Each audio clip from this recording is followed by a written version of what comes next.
It is not a petrol converted to EV platform, by the way. This is a big tablet screen. Little bit traction at the front. Now we're off. Hey guys, this is Drew, welcome to the channel. Today we're driving the Honda EN1. This is the first pure electric vehicle available in the New Zealand market. Today I'm going to take you for a tour for the exterior, interior and all the features available on the Honda EN1. Along with that, we'll go for a POV drive to let you know my driving impression about this vehicle. First thing, what is the Honda EN1? Previously, there was Honda E available in the overseas market. There's other Honda products available in the overseas market, but there's never been a full electric available until this car. So this is the first Honda electric vehicle, and they name it as EN1. It is a small to medium-sized SUV available on the market compared to something like a Kia EV3, BYD Atto 3, Geely EX5, and something similar to that particular size. In some ways, the exterior dimensions and overall shape does look a little bit like the Honda HR-V, but this is built on a pure electric platform. It is not a petrol converted to EV platform, by the way. It's called E-Architecture F. It is front-wheel drive single motor front and does equip with a 68.8 kWh battery. Honda claims it can achieve up to 500 kilometers on full charge, and the WLTP range for this vehicle is 412 kilometers, which is still more than enough for most people's daily or even weekly commute for the range. In terms of pricing in New Zealand, there's only one spec available right now. It is 52,000 plus ORC. That means it is 52,995 drive away. It is a very attractive pricing for the New Zealand versions, since many competitors of this pricing, of this size, of this range are going to start at about 50 yards anyway. So it is a good pricing for a traditional manufacturer to introduce something like this. Apart from the length, the vehicle's wheelbase is 2.6 meters, the width of the car is under 1.8, and the height of the vehicle is under 1.6 meters. Now on the side, we are getting 18-inch alloys as standard. You are getting black wheel arch, black windmill covers, black door covers over here. Underneath, there are silver trims available, and then at the front, full LED lights is also available. The daytime running light looks like this. At the front, there's no grille, just a simple Honda logo over here. You can open this, that's as a charging cover. There are parking sensors at the front, parking sensors at the back. The reverse camera is only available at the back. Underneath the bumper, you are going to get the black trims, silver covers, and some air intake over there. So, what do you think about the exterior design? Please let me know in the comment down below. At the back, there is a little bit slopey roofline, there is spoiler on the top, then there is LED tail lights, which you have a running tail light bars. Honda logo again, EN1 badge over here, Evolve logo on the side. Now next thing, let's look at the charging cover. That opens by pressing this button over here. That means they'll pop open at the front. It is a front-mounted charging cover. It may not be the best in terms of looking, but it is really practical when you go to a fast charging or charging stations where you want to go. There is a light over here, there is a Honda logo again, then press this, that's the Type 2, combined, that's the CCS. According to some online specifications, it says fast charging is only up to 75 kilowatts, so it's not really a fast charging vehicle, but 30 to 80 is still gonna be about 40 minutes. It's still okay, but it's not fast. Now, under the bonnet, do we have a frunk? Unfortunately, no. These are all just the electronics and things and covers overall. But we do have a boot, of course. So the boot opening is just a manual tailgate. Since this is only one spec, so all of the Honda EN1 will be manual tailgate. There is a boot floor over here. That means you can pull it up to the upper level. It's gonna be nice and flat. You will be able to drop the seats, by the way. That's 40-60 split.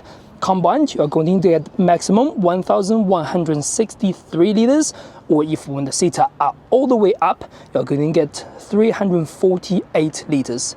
There is additional storage over here, additional panels underneath, and tire mobility kit. To remember, most electric cars do not come with a space saver. You can also drop this low to give a bit better in space. There is wheel arch space over here. There's a divider over here, so pretty smart. You may want to ask where is the cargo cover. It's actually mounted on top of the glass, so it's pretty easy for you to control. You don't have to flip it around or anything like that. Close this. There we go. Now the back seats opening is mounted on the seat pillar. When you open this up, you can find the rear seats actually really long in terms of base. There is leather finish on all the seats available. Step inside. So this has been set to my driving position at about 178 centimeters tall. I've got great amount of leg room. This car's wheelbase is only 2.6 meters, not super long compared to some other electric cars, but there's so much space that's available. Foot space is really good. The floor does not feel raised up at all, and the seat base is reasonably long. There's a little bit angle, so it makes the thigh support really good. And then at the back, there's no pockets behind the driver's seats, but there is pocket behind the passenger seats. Air vents over here, charging port over there with 2 USB-C charging, and the storage over there, 2 cup holders over here with the armrest, which is relatively easy. Close the door, feels good, not bad at all. Door handles feel solid. There is plastic trims on the top, plastic over here, leatherette trims on your armrest, piano black trims by your window control. There is no under door storage, but you do get a storage on the top and on the top over here. Overall, the back seats feels really spacious, feels really good. All the windows are pretty large, and I've got good amount of headroom, even with the slopey roofline at the back. Now at the front, keyless entry and push button start is standard. Leather finished seats and with white and blue stitchings are going to be available. Electric seats on the driver's side, manual adjustments on the passenger side. Let's take a look inside.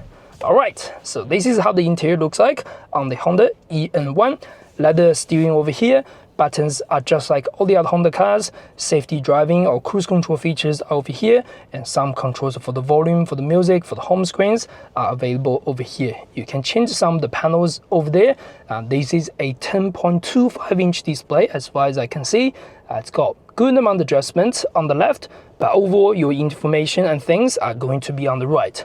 I've been running this car idling for quite some time, so the range to empty isn't really accurate, I'll be honest with you. To remember, the WLTP range of this one is 412 Ks on full charge, and Honda thinks you can reach up to 500 Ks, depends on how you do. Overall, the panel is pretty clear.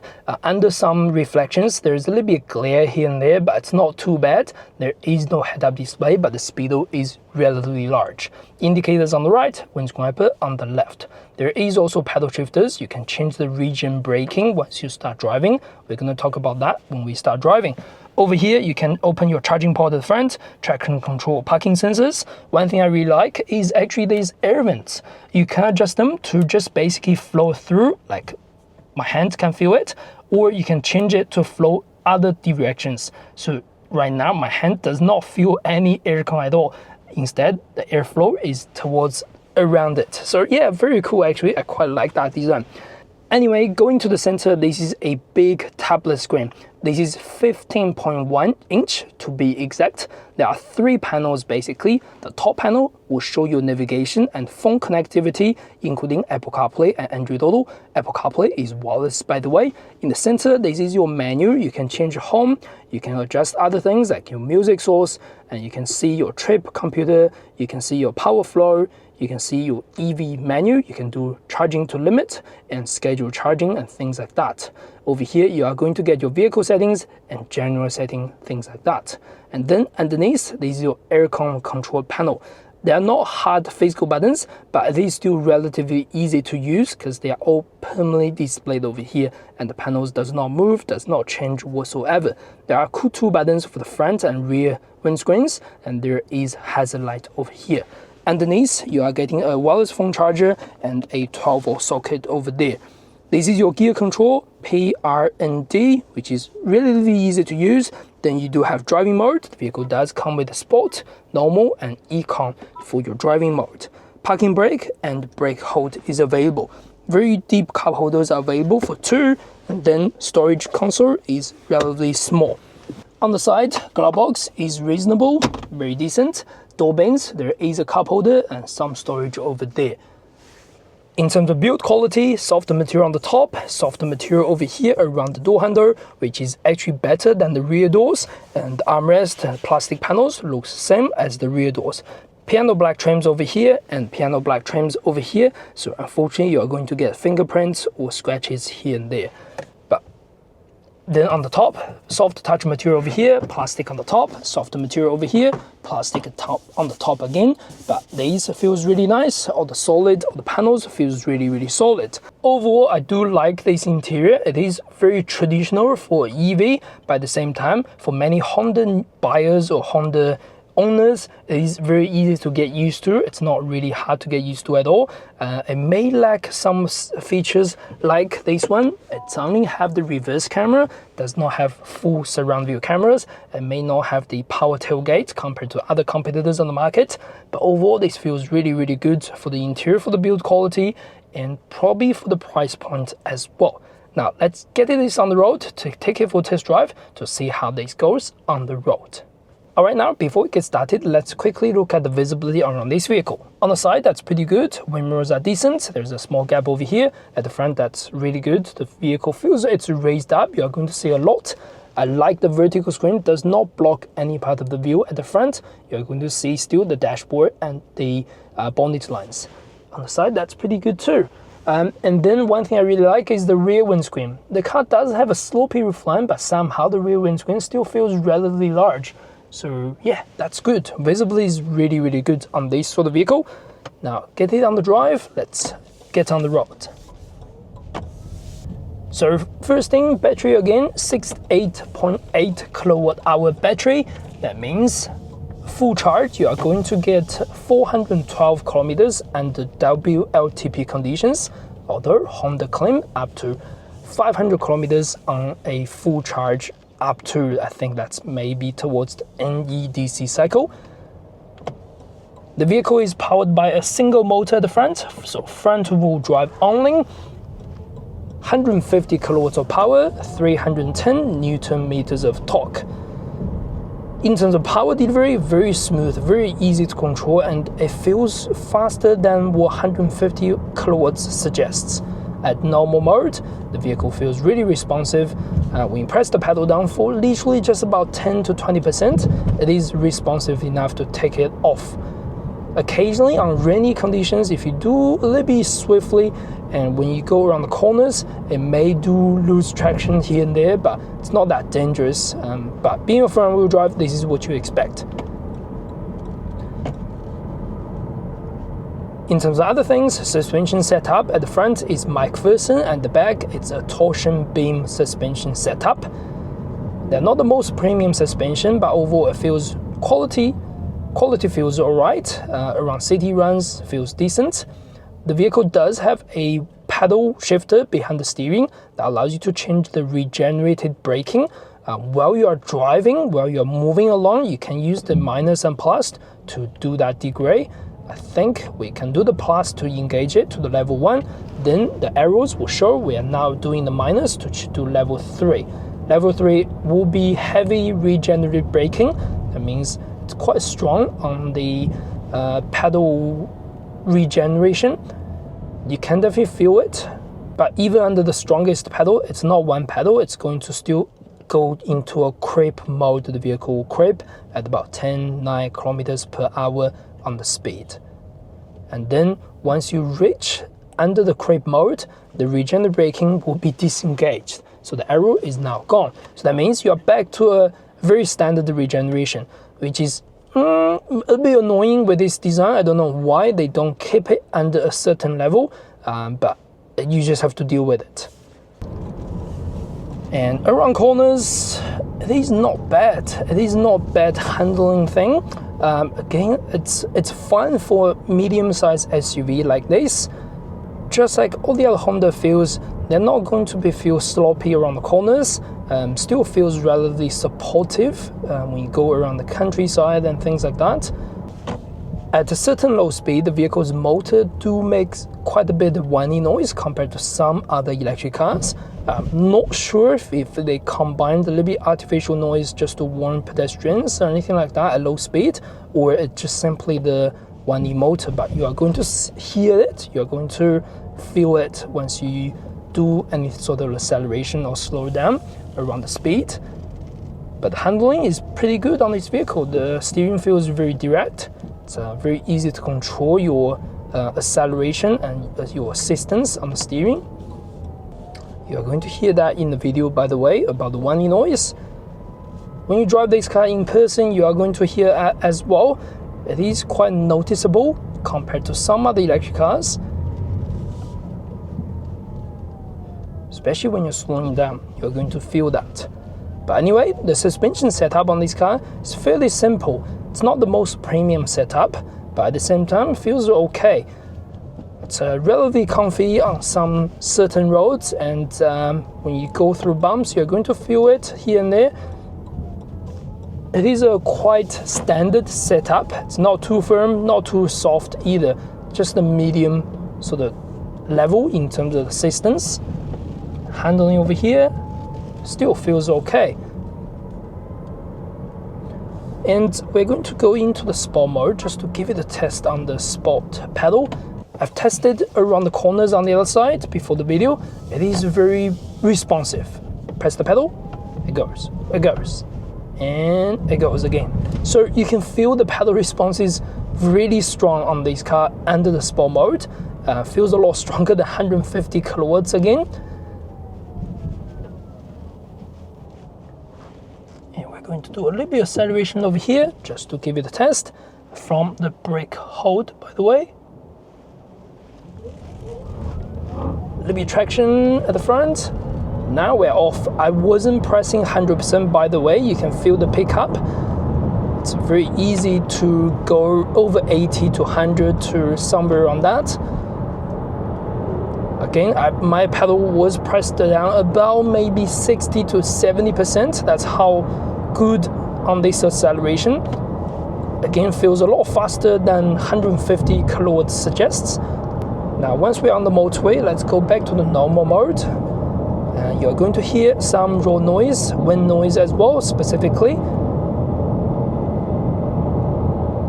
There is a little bit of wind noise from the wind mirrors as well.